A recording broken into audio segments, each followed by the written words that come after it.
Kapla! Hello and good evening, everybody. It is Saturday, February 19th, 2022, and Happy New Year if you've only been following along on the Live Long and Podcast Radio Theater series. As we are kicking off our third season tonight. This is our 46th episode overall, Star Trek Radio Theater. As we start this new year, we are doing Looking for Parmok in all the wrong places tonight from D Space Nine's fifth season. Originally aired October 14th, 1996. It's 2373 in terms of Star Trek years. And this is a great script written by Ronald D. Moore, one of my all-time favorites. We got a great cast here of the Live Long and Podcasters to bring this down. Congratulations to Michael and Jessica on the birth of baby Gus, who's also with us tonight. Mm-hmm. And we also have, we don't have Jeff Mader with us tonight, but Jeff, my brother, and his wife-to-be, Amanda, just had their baby, my new niece, Prudence. And so very excited for them. And congratulations to all the new babies out there. And Kira, who Jessica's playing tonight, is pregnant in this episode. So there's babies on the mind.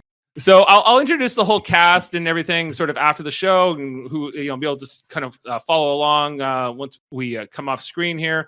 We hope you enjoy it. You'll be able to listen to the edited version after the fact, and probably a couple weeks before episode 2 is recorded. Okay, so with that, let's bring up our read and start this off. Okay, everybody? Exciting. Let's do it.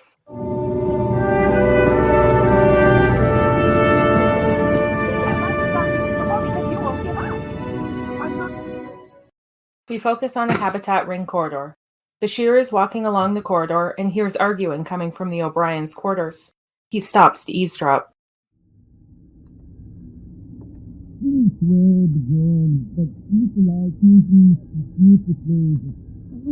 you're sweet a smile, Edward O'Brien. Is your father this close to your mother? Quark comes around a corner and catches him. Did your father just sit you down one day and say, right, Doctor? Oh, hello, Quark. Bashir attempts to play it off by pretending he has a sore neck. Let me guess. Eavesdropping on the battling O'Briens? Don't be ridiculous. Such language. I hope Molly's not around. You can hear what they're saying in there? How could I not? What are they saying? Let's use a little discretion, shall we? He's done something. She's outraged. He thinks she's overreacting. She thinks he's trying to run her life. Pretty boring, actually. But to hear them, you'd think it was a matter of life and death. Suddenly, Keiko comes down the hallway, catching Bashir listening in at the door. She looks smug and slightly amused. Hello, Julian. Oh, hello. Quark. Miss O'Brien? Keiko goes into her quarters.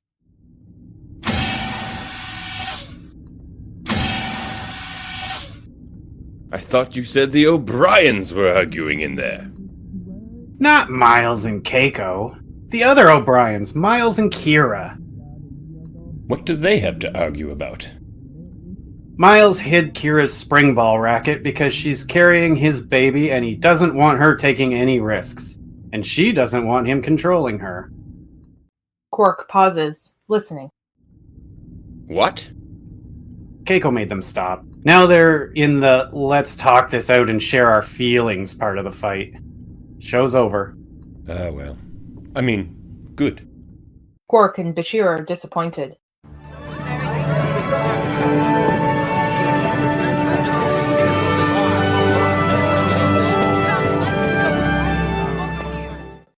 We focus on the Replomat. Worf is sitting at a table, having a conversation with Dax. It is the power of his voice, the strength of his intonation that make Barack Kadan a great singer. There are none like him. None is boring anyway. He never varies his performance, even by a halftone. I prefer traditional opera performed in the traditional manner. You know, for a Klingon who's raised by humans, wears a Starfleet uniform, and drinks prune juice. You're pretty attached to tradition. But that's okay. I like a man riddled with contradictions.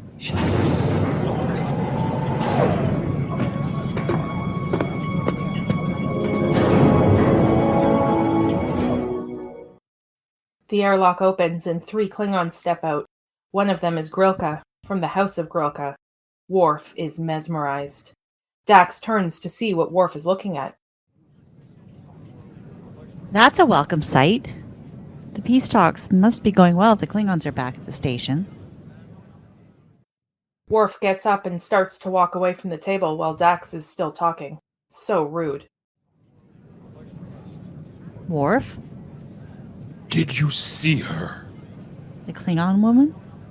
She was glorious. Worf continues to walk away, as if in a trance, oblivious to the fact that Dax is even there.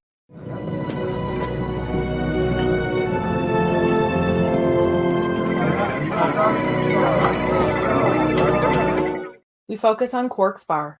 Grilka and her entourage enter and sit down at a table. Worf watches them from the doorway. Dax catches up. Her? She's okay. I have never seen such a woman. Who is she? What house is she from? I do not recognize her family crest. Grilka goes over to Quark. He raises his tray in front of him as she goes for her dagger. They smile and embrace. Worf is appalled. She is friend of a Ferengi. Now I remember who she is. Her name is Grilka, and she's not just Quark's friend. She's his ex-wife.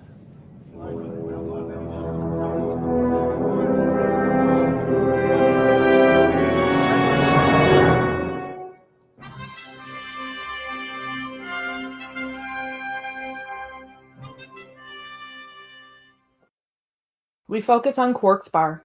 Quark brings 2 glasses over to Grilka's table. Maparian ale with just a hint of pacifier, as I recall. He hands her one of the drinks and sits down with the other. You remember? I'm honored. How could I forget? You're the only Klingon who drinks something besides blood wine. Or prune juice. Prune juice? Forget it. Quark and Grilka raise their glasses. To the House of Grilka, may it continue to be as strong and proud as the lady is beautiful. You may not have been the ideal husband, but you were an excellent bartender. I know of no greater compliment. So, what brings you to my humble establishment? Business or pleasure? The recent hostilities between the Federation and the Empire have been very costly to my family. We have suffered great losses in ships, lands, warriors. War. What is it good for? If you ask me, absolutely nothing. The financial cost was significant. I have an idea. Why don't I take a look at your financial records? I know that's not why you're here. I'm sure it's simply a social visit. But maybe I could help. Very well. If it pleases you, I will allow you access to the records. Thank you. Grilka and Tumek leave. Thopok slams his hands down on Quark's shoulders, getting unnecessarily close to Quark's giant ears to issue his threat. I guess he doesn't know the Ferengi have superb hearing. Hear this, Ferengi. How Grilka and you live, fail, and I will kill you myself. We focus on Ops. Worf and Dax are on the turbolift. She is explaining what happened between Quark and Grilka.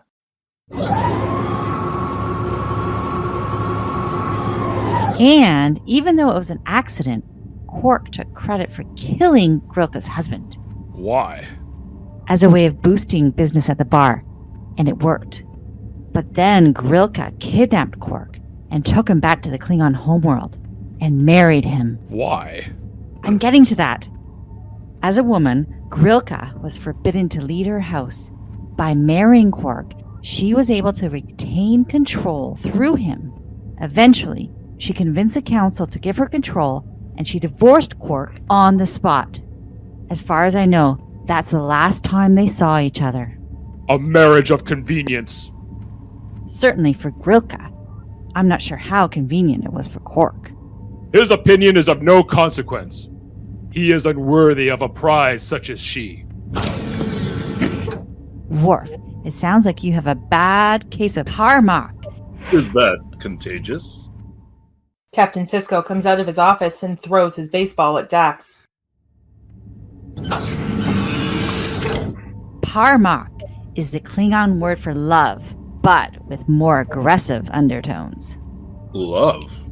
Worf? Stranger things have happened. Especially around here. And that's it for Sisko in this episode. What? We focus on the infirmary. O'Brien is with Bashir, who is working on a respirator to ease Kira's pregnancy symptoms. This should alleviate Kira's sneezing. Shad. But Joran women have been sneezing their way through pregnancy for over 100,000 years. You can't expect me to cure it overnight. Bashir heads to his shelves to collect a few more things and changes the subject. You know, I heard a rumor that Jerry's may be trying to cross the channel this evening. Maybe we should try to have a surprise waiting for them. O'Brien sniffs the respirator and sneezes. Serves you right. I can't go to the Hollow Suite tonight. Kira and I have some things to work out. Still fighting, eh? Who said we're fighting? Word gets around. It's a small station. It's a huge station. Obviously not huge enough. Well, for your information, we weren't fighting. Glad to hear it. Here are some Bajoran Takeo herbs for Kira's swollen ankles. She'll need to dissolve them in some kind of fruit juice before ingesting them. I hope they taste better than the Makara herbs you gave her. Are you sampling all her medications? No, not at all. Kira didn't like the taste. Oh, by the way, I almost forgot. She had a rash on the back of her thighs. You have a salve or something? How long has she had it? Oh, well, I noticed it yesterday when I was helping her out of the bathtub. So she had it for at least a day. Helping her out of the tub? Well, she's living in my house. She's having my baby. So, did you look? What? Oh, please. I was holding the towel up in front of her. How does Keiko feel about you helping Kira out of the tub? Keiko feels fine about it. You see, we are adults. We're developing a close, mature relationship. I'm sure that Keiko and Kira have. But you? What about me? I bet you looked. O'Brien grabs the herbs out of Bashir's hand and storms off.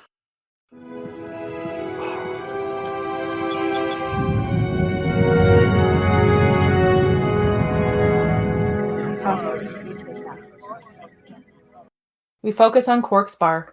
Grilka, Tumek, and Thopok are at a table.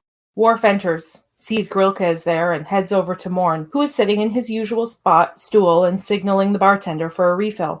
Seriously, does that dude ever shut up? Worf gets close and speaks very quietly. I will apologize for this at another time. You are in my seat! Worf grabs Morn and throws him off his seat and sits down. Bartender! Blood wine! What is that smell? Is there a pile of rotting Forshock in here? Worf turns and looks at Thopok. Or is it you? Stand when I talk to you! Worf goes to the table, throwing chairs out of his way. Or do you think that it is funny? Thopok and Worf glare at each other. Tumek shuts that shit down quickly. Mevyap! Worf, son of Moog, come, join me. Tumek leads Worf to a quiet corner. Challenging Thopok to a fight is a waste of time. Grilka cannot mate with you, now or ever. Your house is dishonored. Your name is a curse. I meant no disrespect. You showed none. I'm sure your motives were honorable.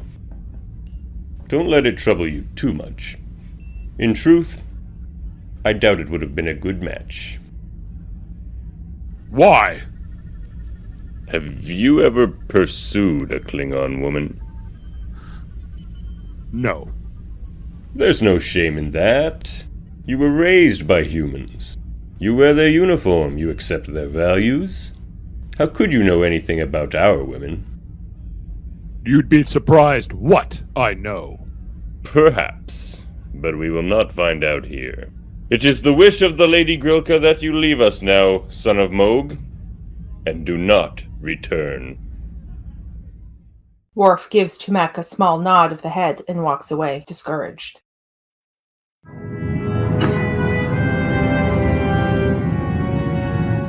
We focus on the Defiant mess hall.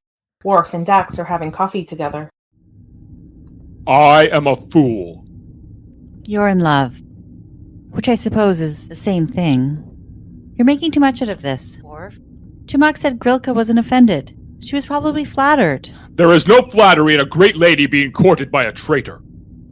Is that what's really bothering you?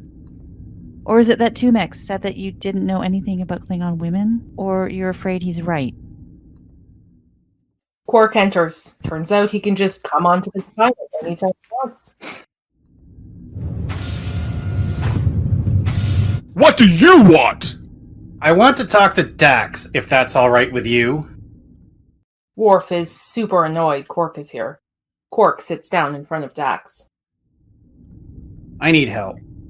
Grilka invited me to dinner, and I need to brush up on Klingon manners and protocol and all that. She invited you to dinner? In her quarters. A private dinner. A very private dinner. Dax and Quark start grinning. Worf gets up and stands by the bulkhead, sulking. What's wrong with him? He's having a bad day. Oh, that's a shame. Well, when Grilka and I were married, there wasn't a lot of affection involved. So what does a Klingon woman expect from a man? Are there any secret Klingon phrases I should know? Or do we just leap on each other like a pair of crazed voles? Quark. Klingon mating rituals are very involved. It's not just a one-night affair. 2 nights?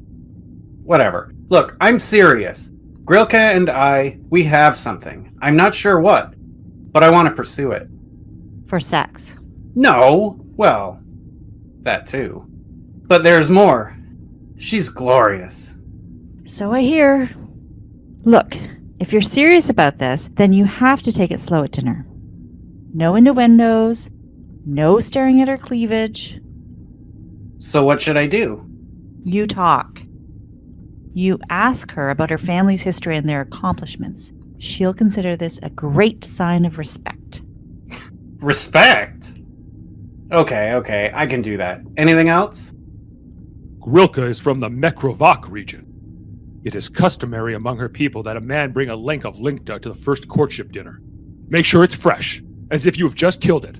Then, use the leg to sweep aside everything on the table and declare in a loud voice, I have brought you this. From this day, I wish to provide food for you and your house. All I ask is to share your company and do honor to your name. Then what? Well, either she accepts your offer, or she'll have her bodyguard shatter every bone in your body. Sounds reasonable.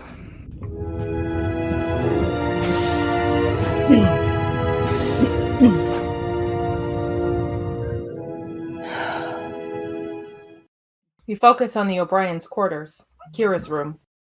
We see a bottle of Bajoran massage oil. O'Brien is massaging Kira's bare legs. Did your father just sit you down one day and say, right, Miles, it's time to teach you about massaging pregnant women? O'Brien's Bible technique. My mother hated being pregnant. My father's massages, they were the only thing that kept her from killing everyone. Sounds like me. Pretty much. She didn't swear and join, but she used to use these descriptive phrases. Keiko enters with some clothes and a pair of boots. And since the door was open the whole time, no sound effects are needed. Are those my uniforms? Garrick finished the alterations and sent these along.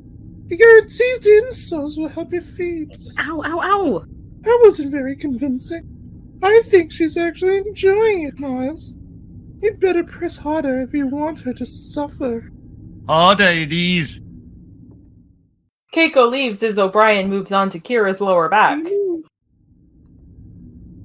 Ow! You're a sadist, Miles. Edward O'Brien. Was your father this cruel to your mother? Was. I'd swear sometimes you'd hear screams halfway across the island. The neighbors didn't know whether to be worried or titillated. Here. Kira sits up. She moves O'Brien's hands up to her shoulders. You miss Ireland? You know, you asked me that a year ago. I would have said no. But lately, I don't know why. I've been daydreaming about my home. Maybe I'm getting nostalgic in my old age. You've got leave coming. Take 3 weeks and go. If I left, who'll give you the foot massages? Take me along. I can think of worse things than spending 3 weeks in Ireland with you. Me too. The massaging stops. O'Brien and Kira realize that this is starting to cross a line into something a little more than friendship. The consequences of this start to sink in when the oblivious Keiko walks into the room. O'Brien quickly removes his hands from Kira's shoulders. Do stop on my account. All right. Awkward massaging resumes.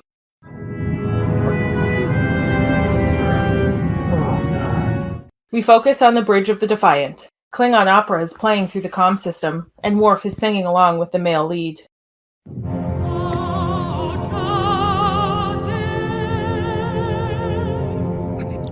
Chicade!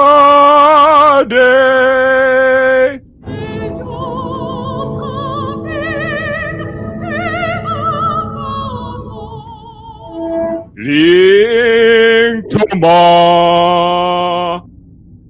While Worf sings like no one is watching, Quark enters the bridge from behind.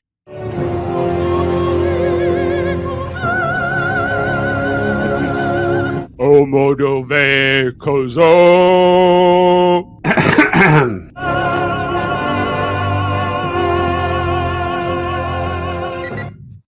Worf turns off the music, and is maybe a tad embarrassed. I'm not going to ask. Look, I came here to thank you for last night. Grilka loved it. All of it. Everything I did, everything I said was perfect. So, I know nothing about Klingon women. She said I had the heart of a Basai master, whatever that is. It is a poet. A poet? I guess I can live with that. What else happened? Well, she spent about an hour talking about her family history. A rather long and bloody tale, but what else is new? Then we ate Grilka, which tasted really bad, listened to some noise she called on music, and I left. A perfect evening. Almost. Her bodyguard was giving me threatening looks all night. That is to be expected. The idea of a Ferengi courting a great lady is offensive. You know, it's attitudes like that that keep you people from getting invited to all the really good parties. The heart of a Basai master. She said that. Could I make that up? I'm telling you, Worf, she responded perfectly. You really have the key to this woman's heart. The question is, can you help me unlock it? Yes, I can. We have work to do.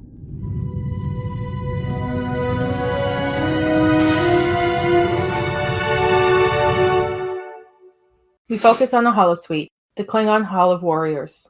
Quark and Dax are dressed as Kahless the Unforgettable and Lady Lucara. As they fight Klingon warriors, Worf paces around like a high school drama teacher.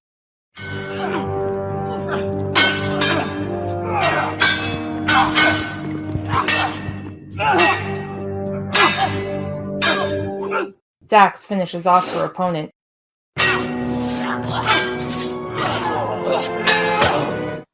Quark is not as adept with the Batleth and is losing severely.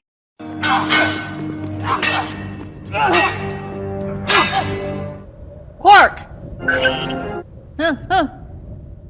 The program freezes. Dax signals an upward thrust. Quark takes the hint and kills his opponent when the program resumes.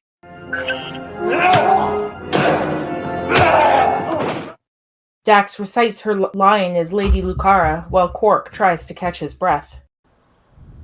Mova Aki Rostak! Worf tries to prompt Quark's next line. Koshtama! Toma, Toma Epa Lucar Kavir. Ishtovi Chata Ting Nook! Besh Opera Gri Uncha Besh Opera Gri Uncha Ma Te Dokomasha. Enough! You say the words, but there is no feeling behind them, no passion! Having to learn all this Klingonese isn't helping my performance. Do not think of it as a performance. Believe in where you are. Put yourself in this place, in this time. 1,000 years ago, the dawn of the Empire. 500 warriors stormed the Great Hall at Kamchi. The city garrison fled before them. Only the Emperor Kahless and the Lady Lucara stood their ground. It was here that they began the greatest romance in Klingon history. This is ridiculous. Ah! I'm surrounded by corpses, my shoes are dripping in blood, and you want me to feel romantic? Why am I putting myself through this? Because later that night, Kahless and Lucara jumped on each other like a pair of crazed voles. Arr! Yeah? One more time.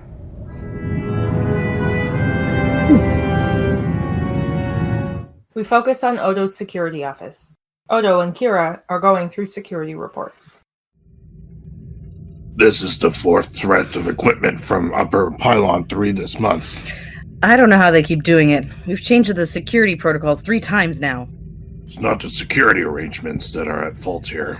It's our friend, the Chief of Operations. Miles? What did he do? It's what he's not doing. He still hasn't finished upgrading the structural integrity field on Upper Pylon 3, so half the bulkheads were torn open. The Childs could find a way into those cargo bays. Look, Miles is a very busy man. He can't be everywhere at once. Sometimes it seems as though he's not anywhere at all. He's doing a superb job under very difficult circumstances. Growing fond of the Chief, are we? What are you talking about? I've always liked Miles. You've always liked the Chief, but Miles is a different story. Look, I'm living with him, I'm carrying his baby, I'm pretending he's Irish. Don't you think that might change things a bit? We're closer. It's like I'm part of his family. Which part? The Irish part? What? Which part of the family, his family, are you? Sister, daughter, cousin, Irish cousin? Could we concentrate on the criminal activities report? Well, of course. And I'll refrain from making any further disparaging remarks about the Chief. I mean, Miles.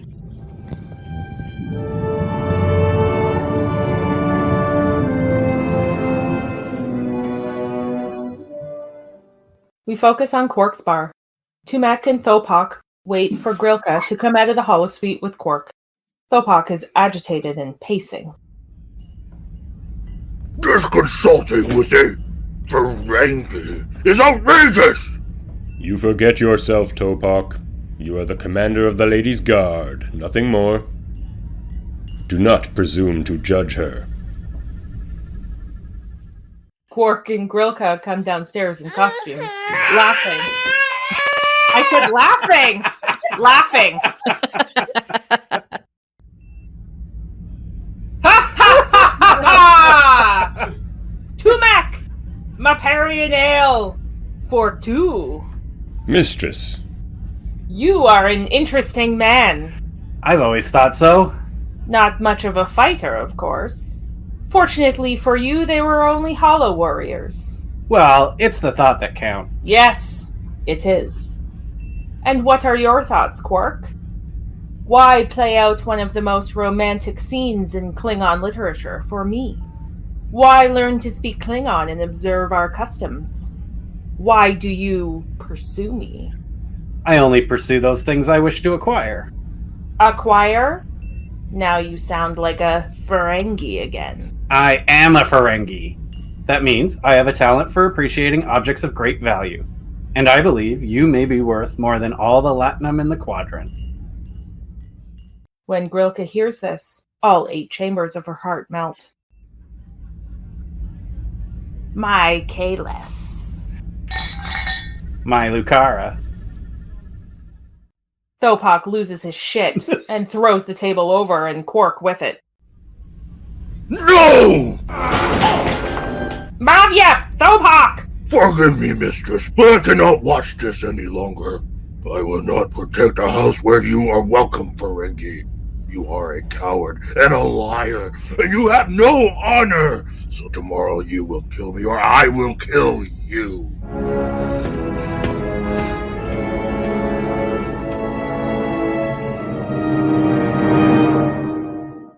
We focus on the O'Brien's quarters.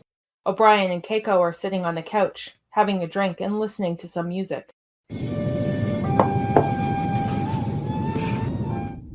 I'm 2 hours early. You'd better watch it. I'll get used to this. Yep, they don't need me anymore. Home at 1700 every evening. You're such a bad liar. Yeah, it's not like he needs to finish calibrating the structural integrity field on Upper Pylon 3 or anything. Kira enters and breaks up their kiss. Hi. Hi. Sit down. You look exhausted. Bad day.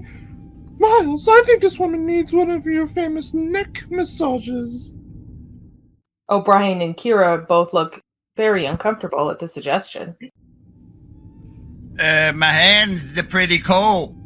I'm not in the mood anyway. I can see the tension in your muscles from here. No thanks, really. I'm going to Bashir tomorrow, just for a few days. Bashir? Yes, I thought I'd take time and relax. A friend of mine has a house in Musala province. It's quiet, remote, no distractions. Perfect when you leave. First thing in the morning. Keiko starts to panic. What? Wait a minute. You can't go alone. What if you go into labor? Well, Julian doesn't think that's going to happen for another month. But he doesn't know for sure. Miles, maybe you should go with her. What? I can't go. I have a botanical pathology seminar tomorrow. But you said yourself things are slow in ups. She's right, O'Brien. You did say that. I don't think that's such a good idea. Me neither. Miles Edward O'Brien! Are you going to let a woman carrying your unborn child go on a trip all by herself? Kira and O'Brien look panic-stricken. Are you two fighting again? No. Not at all. Good! Then it's settled. Miles, let's pack your bag.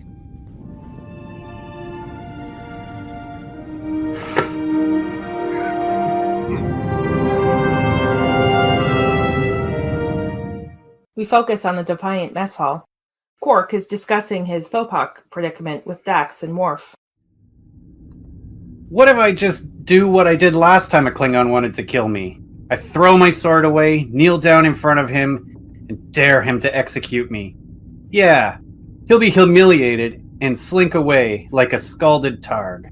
The only reason that worked was because Gowron stepped in and restrained your opponent before he was able to kill you. No one will stop Thopok. Dax and I aren't even able to attend. So my choices are to not show up, be branded a coward, and lose Grilka? Or die? Yes. Oh, come on now! There has to be another way out of this. You people have rituals for everything except waste extraction. You must have a ceremony or a secret handshake or something I can do. I have an idea. We focus on an empty holosuite. Quark and Dax are fighting with batleths.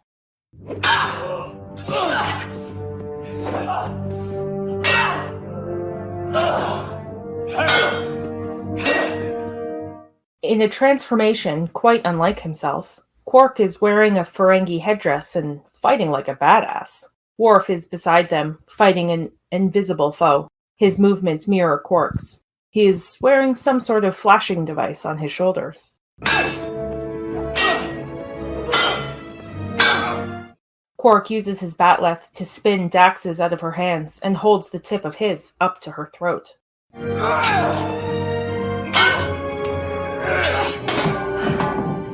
Oh, congratulations! How do you feel? Quark brings his hand up to his neck, rubbing it. Worf has turned off his device so that Quark has control over his own movements again. Like a puppet. And I have some complaints for the puppeteer. You nearly wrenched my arm out of its socket. The movement would not hurt if you were in better physical condition. Exercise makes me sweat. You need to get some sleep. She turned off a device under his headdress. If your body's tired tomorrow, Worf won't even be able to save you. Bedtime? Mm-hmm. Quark leaves the holosuite.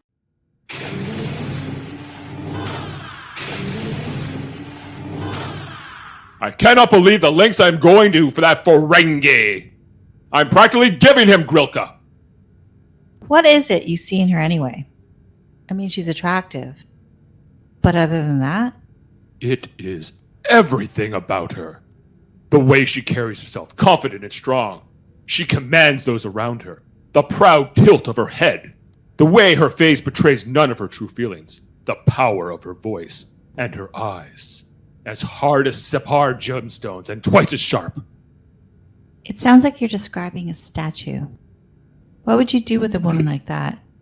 Put her up on a pedestal and clean her every week? You do not understand. If I were in your shoes, I would be looking for someone a little more entertaining, a little more fun, maybe even a little more attainable. You are not in my shoes. Too bad. You'd be amazed at what I can do in a pair of size 18 boots.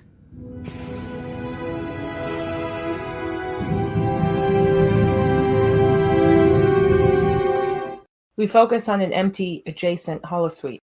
Worf is wearing the VR device and has a batleth. Dax uses her tricorder.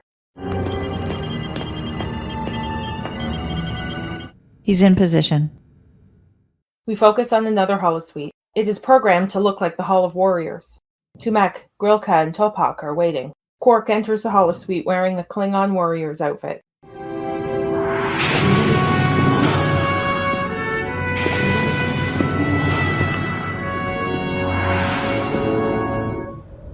Quark, son of Keldar, why are you here? To answer.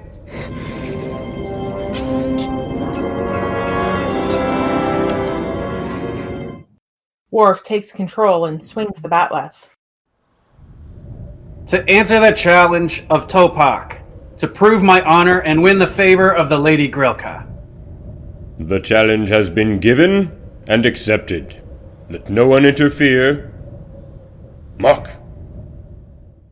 Thopok thrusts and Quark parries.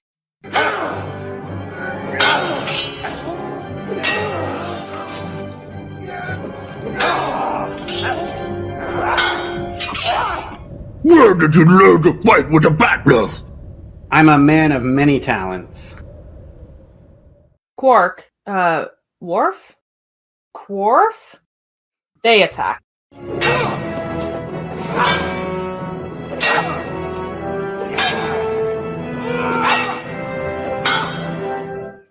We focus on the empty holosuite. Worf is showing off and damages his device. I am not showing off.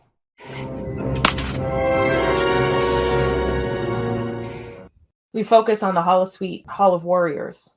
Quark is on his own. Thopok raises his batleth in attack. No, wait!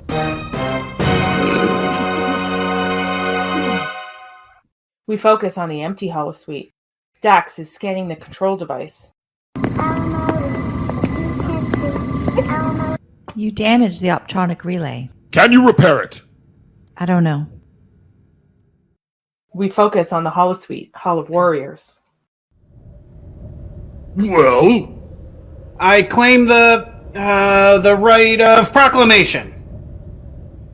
I've never heard of the right of proclamation. It's a Ferengi custom. it has no place here. I beg to differ. I am as proud of my heritage as you are of yours, and I will not be denied the opportunity to express myself according to Ferengi custom. He has shown respect to our traditions. We will do the same. What do you need to do? I must make a speech. About what? About you. Get on with it.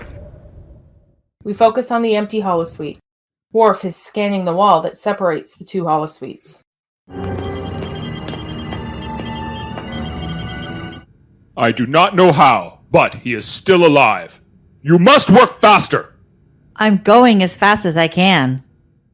We focus on the holosuite, Hall of Warriors. To this end, my blade soars through the aquarium of my soul, seeking the kelp of discontent, which must be cut so that the rocky bottom of love lie in waiting with fertile sand. For the coming seed of Grilka's affection, and yet, does this explain my need for her? No. It's like a giant cave of emptiness, waiting for the bats of love to hang by. The bats of love? With that, Worf regains control.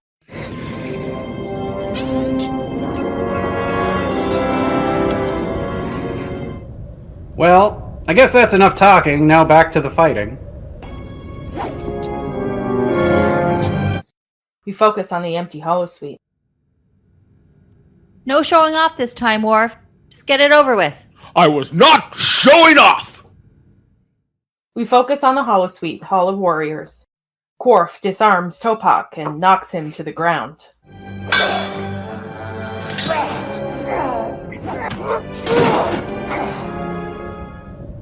End it. If you insist. Quark raises his batleth above his head, bloodlust in his eyes. He tries to bring the batleth down to the dishonored body of his enemy, but he cannot. Worf makes him stop. Maybe not. Worf forces Quark to bend down in front of Thopok's sword. Maybe I'll just pick up your sword? He is led by Worf over to Grilka. He kneels in front of her, puts down his own batleth at her feet, and presents Thopok's to her.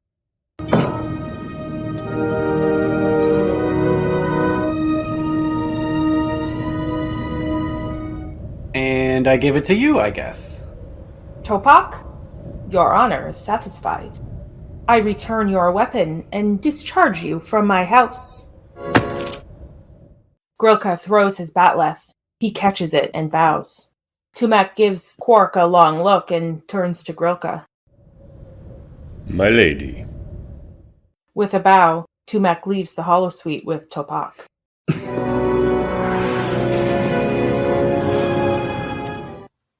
Grilka grabs Quark by the shoulders. Domak! Aki! Gos! Epach! Quark grabs her throat. She starts to throttle him in return. Back in Worf's holosuite, Dax shuts down the device. Under his own power again, Quark yells. Yeah! He falls over, taking Grilka down with him. She falls on top of him, but neither seem to mind.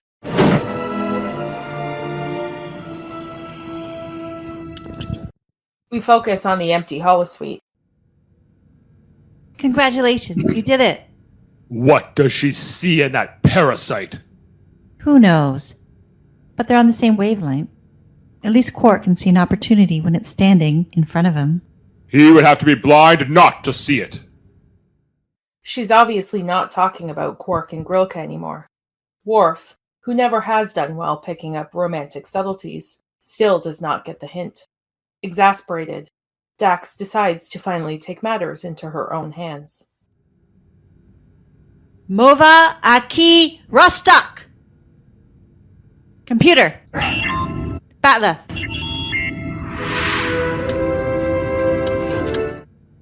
Mova Aki Rostok.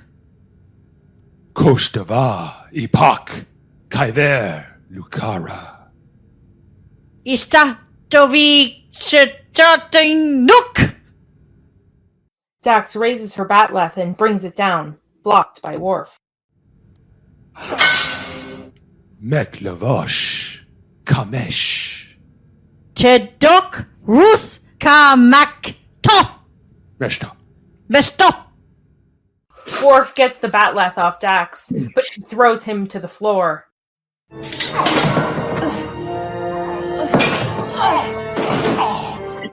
She does not like being corrected, so she straddles him and they begin to choke each other.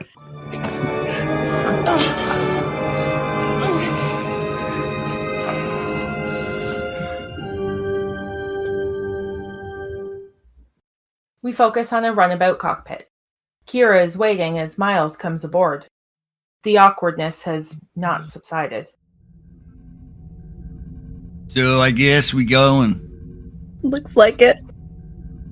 Tell me about this house we going to. It's a gorgeous 200-year-old cottage filled with antiques sitting in the middle of a deep, dark forest. It's got 3 fireplaces, 2 balconies. I see. It's 20 kilometers to the nearest neighbor, 30 to the nearest town. Why am I not surprised? It gets worse. There's a view. What?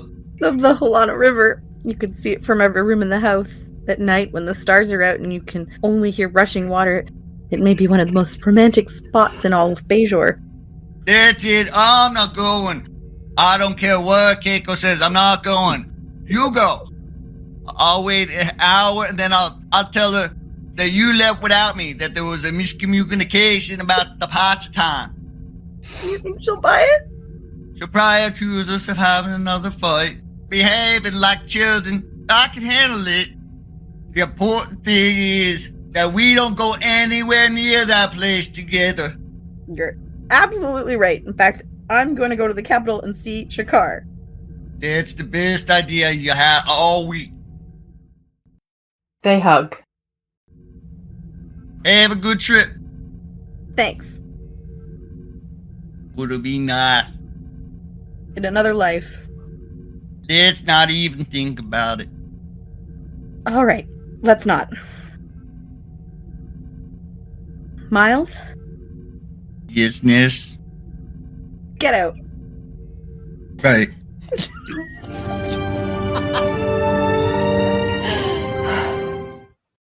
We focus on the infirmary. Kira is not there, despite the fact that she is now a nurse. Quark is battered, bruised, and happy. Bashir is scanning him. A compound fracture of the right radius, 2 fractured ribs, torn ligaments, strained tendons, numerous contusions, bruises and scratches. What have you been doing? You mean, what have we been doing? Quark turns to Grilka, who is at his bedside. Both begin to laugh. Never mind. I don't need that particular image running around in my head. I'll just treat you. Dax and Worf enter. His hair is disheveled and they're both covered in scratches and contusions. Dax has Worf's baldric draped over her shoulder. What happened to you two?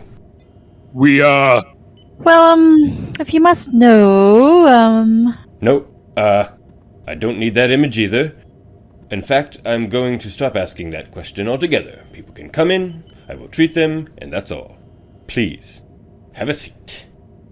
I'll be with you in a minute. Worf and Dax limp to a biobed. They can barely sit down. you do realize that according to Klingon tradition, according to tradition, we have to get married. but as you keep insisting, You are not a traditional woman. The truth is, Worf, at heart, you're not much of a traditional man. You might be right. How do you wish to proceed? I don't know. You must have some idea. You were the... Aggressor? Yes. And now there are questions that must be answered. Dax gets in between Worf's legs and wraps his arms around her waist. I don't feel like answering questions. Why don't we just take it one day at a time and see what happens? I do not like the uncertainty of that arrangement. One thing's for certain. You've stopped thinking about Grilka.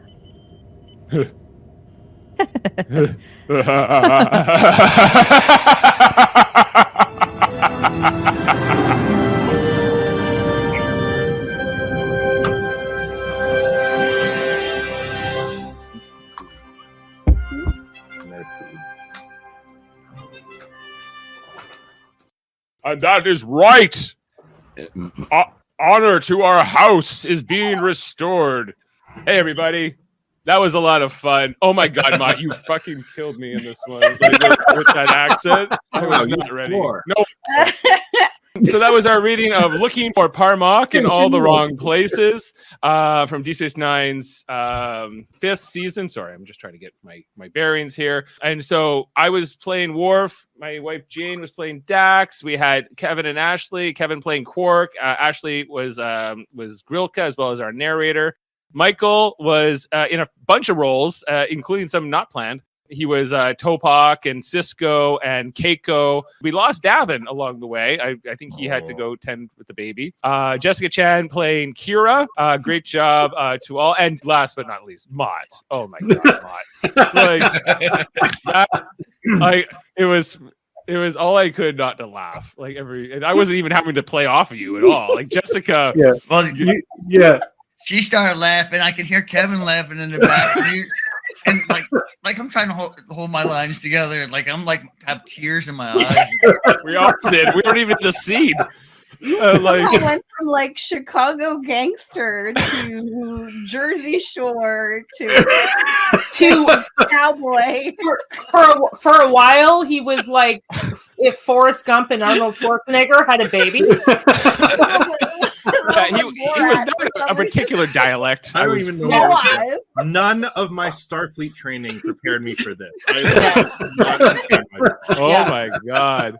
So friggin' funny. We've had a lot of discussion on Deep Space Nine at 9-ish on Tuesday nights about when Bashir was replaced by Changeling Bashir, and I think it is now canon that it was partway through this episode. It was partway through. He was abducted and replaced here. Replaced. Oh my God, this is a great story. I love doing this story. I hope you guys enjoyed it too. Had fun with it. Mott, had you ever seen this episode before? Before we did this? I think I did see it once before because I was like some episode we watched in the past. Like I kind of like to watch a couple before and a couple after just to kind of see what's going on in the whole realm of things. And I think I came across it. What did you think? Did you like it? Oh yeah, it had a lot of fun, a lot of sexiness going on. Yeah. We kind of picked this one because it was for a season 3 premiere. It would be like a Valentine's Day sort of theme, a love kind of theme, and it's a lot of love triangle though. I mean, love triangle, the math of love triangles. Yes, there was a few because I was pursuing Ashley's character for most of it, but I was dishonored, so I couldn't go after that. Dax was like, "Hey, someone more attainable. I'm right here." And then the love triangle in the O'Briens, the battle. O'Briens. Keiko just kept pushing. Yeah, Keiko's like, you need to take her to Bashir, to a very romantic spot, and she and give her massages. Yeah, well, all fine. Understanding why she just wanted to be alone with her plants. That's what I have a botanical seminar tomorrow in Sabar. She just wants to visit Sabar. She wants to be alone with her plants in Sabar. Yeah, Sabar's coming to the station because if you remember the one we did, Fascination. Go back to your plants in Sabar and Bashir. See if I care. Oh my God, I think the Mott O'Brien is a new thing. Yep. For this season. Yep. Must come back. For sure. Please. We will need this again, Mott. I'm telling you. And then I wanted to also mention Michael Chan recently on Star Trek Discovery, his 8th episode of season 4. It was called All In. If you have not seen that yet, you need to see it. He's early in the episode, hoping to see more of your character. I hope he gets a name in the near future too. And just we're thrilled that you are on the show and you're in the Star Trek universe for real. Are you going to start paying me for this now? I got nothing. We don't use money in the 24th century. It's kind of different, So it's talk to Quark though. Kevin. You were on this first. You signed your contract. Yeah, no latinum. It's all Federation credits, which you can turn in. But yeah, so awesome for you to be on that show. Like we all knew it would come eventually. It was just it's so nice to have it, and then eventually someone's gonna get to play you in a radio theater. I can't wait to see who it is. Jane called dibs. Oh wow! Oh wow! No. Okay, I cannot wait to hear you say my lines. You don't want Mott? Yeah, I think Mott should do It it. should be Oh my god, Irish. Yeah. I think Jessica should do it. It's not Mott's performance. That was An episode I think will make a good radio theater because it's mostly just a poker game, that episode. So it's That episode's really good. Yeah, it is good. It was good. Yeah. Because I feel like the radio theater format works best for an episode like this. There's not a ton of action, even though there was like some sword fights in this episode. It's got to be a good episode. Live long and podcast it. Give it 10s all across. Yeah, no, we all loved. Yeah, we were like, well, it's Michael in it, so it's a perfect episode. But I bet that when we talked about this episode on the DS9 podcast a few weeks ago, and we were all like, "This is the best. We got to do this as a radio theater." Except for Jeff's like, "I don't like it," and we're like, "Well, you can sit this one out." Yeah, we were all like 10s and 9.5, and Jeff's like, it's like a 6. Ooh. He's got baby brain. Doesn't count. He's got baby brain. That's right. He did actually sleep through the entire episode of Deep Space Nine at 9. Just to come back at the end and rate it a 6. Yeah, it was like this great podcast where we're like, this was such a great episode. We all talk about it. And then he comes, because he wasn't even there to start it. So I had to host the podcast. And then he shows up at the end just to tell us he hates it. What about you guys with the whole, Worf Dax thing? Did you, they probably saw that coming for some time, but that was kind of like confirmed. They finally, hooked up. She had to be the aggressor in order. Yeah, I was going for episodes before that. She had it. Oh yeah. She even from their very first meeting in the beginning of season 4, like she's clearly I think they were planning to do that, but they took their time with it, which was nice too. Because they've been together on this show for about a season at this point. Yeah, she was always way into him and always, Yeah, it was good. It was it was a bit of a fantasy for me to get to play it out as Worf and Dax for this one. If you couldn't tell, I hope I haven't done Worf in a while. I hope it was good. It was good. Really good. Yeah. You got like the intonations and everything. Did you like my Klingon opera? Oh my god! Yes. It was better than Worf's. Yeah. I thought you sounded well because you can sing. You should have Yeah. You sounded good. Oh, good. Maybe I have a new career as a Klingon opera tenor. Let's not get crazy, Dave. Look, you didn't wake my baby up, so good. Yeah, I didn't wake the baby up, so I didn't break any windows, so that's all right. Yeah, so anyway, lots of fun. We'll come off for the podcast, but just wanted to say thrilled to share this experience with you. We will edit this down. We have to edit this down because there was a couple missed lines and things anyway, and we got to get Davan to re-record some of his lines because I do want to put him back in this. But even if he's changeling, guess what? We have our next episode of Radio Theater. I won't be a Klingon for that. And we got that coming up on March 5th, everybody. We're going to be doing episode 2 of Radio Theater. And guess what? We got a special announcement. Coming back is Steve Shives from his own channel on YouTube, self-titled. He's a YouTube, does a lot of Star Trek podcasts, but not exclusively. He talks about a lot of different things, wrestling and a lot of politics and different things. Anyway, he's so this will be on March 5th. 2022. Jodie Simpson coming back to play Q for this one. This is the episode Hiding Q from Next Generation's first season. I'll be playing Picard. We got Steve Shives as Riker again, as he did in season 2 when we did Samaritan Snare. He also played Riker in that one. This is pre-Beard Riker, given the powers of the Q. Michael Chan, you will be Data. We got Jessica Chan as Lieutenant Tasha Yar, pre-death. Jeff Mader will be coming as Geordie LaForge, a helmsman, Geordie LaForge. And Mott, you're going to be Worf for this one, a red shirt Worf. Jane, you got Beverly Crusher. And Kevin, you got 2 versions of Wesley to do, same voice in either case. But and Ashley will be narrating. No character for Ashley in this one because aside from like the 3 characters at the top, Q, Picard, and Riker, the rest of these characters are sprinkled in. This feels more like an original series episode than not. But I think this will tie in well with the beginning of Picard season 2, which is set to start that first week of March. It will premiere about a day or 2 before this. So that's the reason we're doing this particular episode. And it's just a lot of people talking. It will work really well for our format as well. So really excited to be doing that with the whole gang here in just a couple of weeks, I guess. What is that? In like 2 weeks we'll be doing that. Mm-hmm. And then in April, I'm thinking maybe we do the episode Darmok to correspond with First Contact Day. Darmok and Jalad at Tanagra, if you don't know what I'm talking about. So trying to have like a theme, trying to do a radio theater once a month is kind of the goal here. Also check out our other content here on Live Long and Podcast. Tuesday or Monday nights, we talk about Star Trek Enterprise. There's Kevin Millard and I and Jodie Simpson and Adam Woodward. We're going through all the episodes in order. We're now into like episode 12, I think, of season 1. We just talked about the episode Silent Enemy recently. And check that out every Monday night. We'll be following along as the show is supposed to get better. So Jody. So says Jody.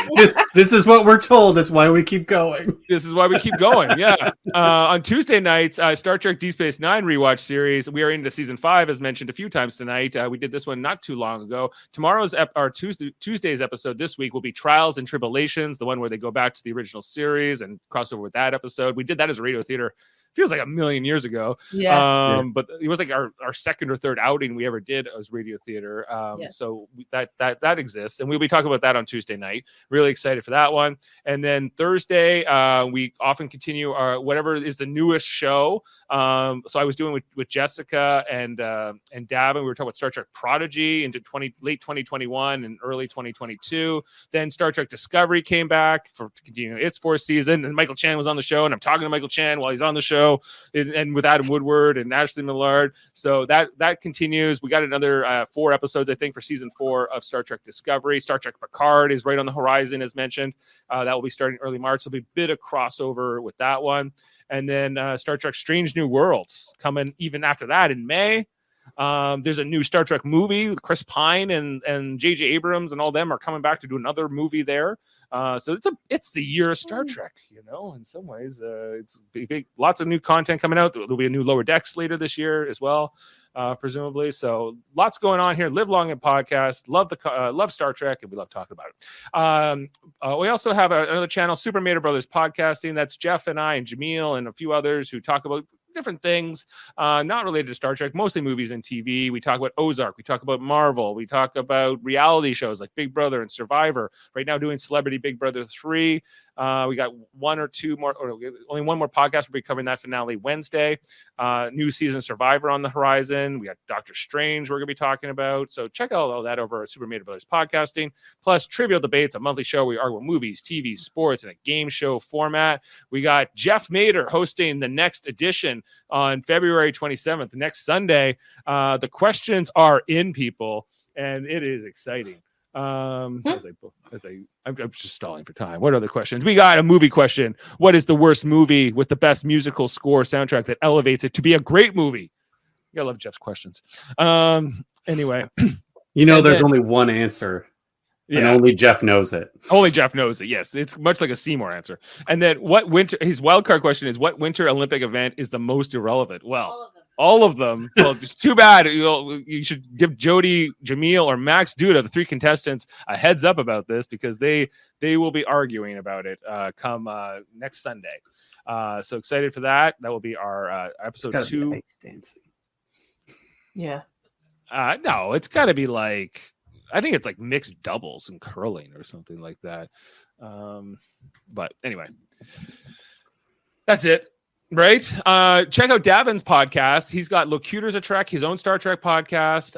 Plus, he's got X-Men X-Rated, where he talks about X-Men the Animated Series, doing a rewatch podcast. He's got the creators, guys, of X-Men the Animated Series coming onto his podcast this Tuesday. The original creators of that cartoon. If you've never seen it, it's phenomenal. It's excellent, and he's going to be interviewing both of them. They're a husband and wife team. And so I was supposed to be on Tuesday. I got bumped. Can you believe it? So yeah. For the creators, yeah, the creators of X-Men. I don't know. And then I'll be on the next week to talk about. I think we're talking about the season 2 premiere after that on X-Men X-Rated the following Tuesday.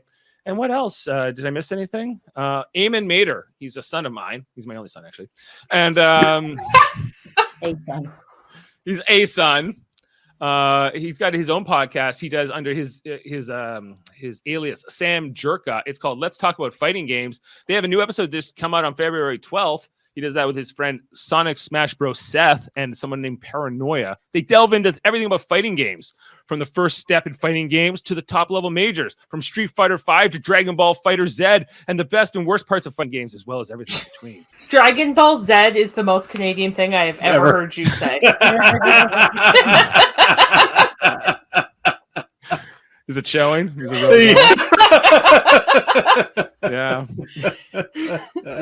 All right. And with that, I think we can sign off for tonight. Thanks so much to this cast and the crew for bringing this all together. Thanks to Ashley and Kevin for bringing the script together. Glad that Gus was able to get through the podcast relatively. And with that, I think maybe we'll come off with some tunes, maybe, to take us away.